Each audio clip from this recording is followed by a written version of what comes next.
a little. I don't know how well I can move this We can right. do this corner. We can save the other corner for the next time you're on. There we go. Well, here's the drums. Yeah. We've got the drum set up over here. There's two drums set up, two drum sets that are set here, like a Yeah. vintage kind of kit, and then a vintage Ludwig kit and a modern Ludwig kit with a bunch of different cymbals.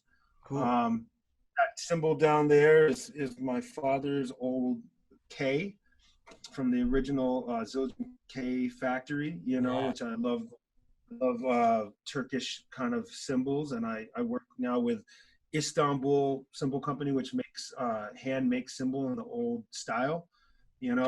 So I keep that one, and I've played that on several records as he has. Uh-huh. I kind of just surround myself with instruments. I've got a bass here, and I have a guitar over here. Um,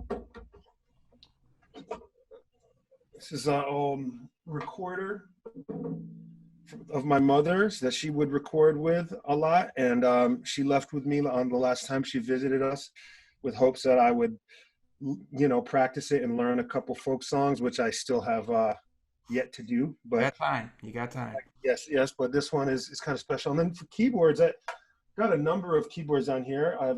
There's a little spinet piano over here, and then on this side, which is where I'm having a little trouble to twist, there's the keyboard closet.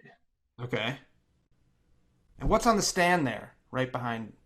On the stand, okay, so I got a Rhodes, there's a Juno. On this side, there's a Whirly and a Moog.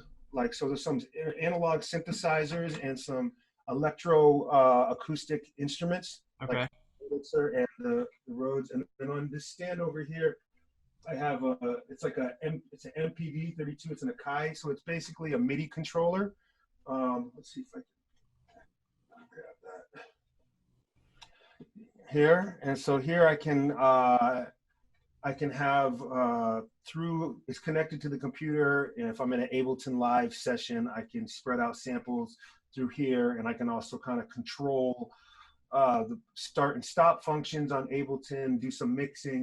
So if I'm sitting by the keyboard and I want to like record something, I can control my computer, some of the computer functions from. Gotcha. But I also have, next to the computer here, I also have, which is it's a I don't know, I can't see it, but there's a Ableton Push, which is like another controller. Actually, let's see if I can. Whoop. This is amazing. I love all this. So over here, I can also, while I'm sitting at my desk, I can do some recording here, and then like little odd things like an Invira, and then I have another MIDI keyboard over here next to me if I want to do some recording like that. My monitors and Yeah. and then a little, if I over here, all sorts of percussion, different What is that? I love that. checkering, you know, Beautiful.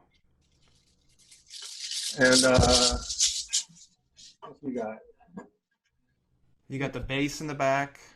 You got that. Yeah, I have that bass. That bass belongs to Junius Paul, yeah, sure. one of my closest collaborators and friends. And I was spending some time practicing bass on the road. We'd be who knows where, in Turkey or you know Romania or something. And after the set, I grab his bass, after everybody's gone and we're packing up, and I learning some stuff. And he said, "Hey man, you're starting to sound pretty good." And we came home from tour, and a couple of weeks later, he said, "Hey, are you at home?" And I said, "Yeah, sure."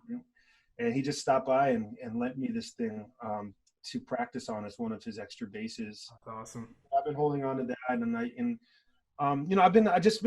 been an instrument collector since I was a kid.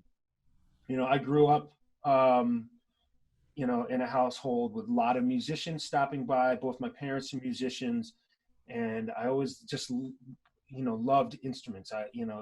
I would wake up late at night and pull out my mom's mandolin, from underneath where she kind of kept it because I wasn't really supposed to use it.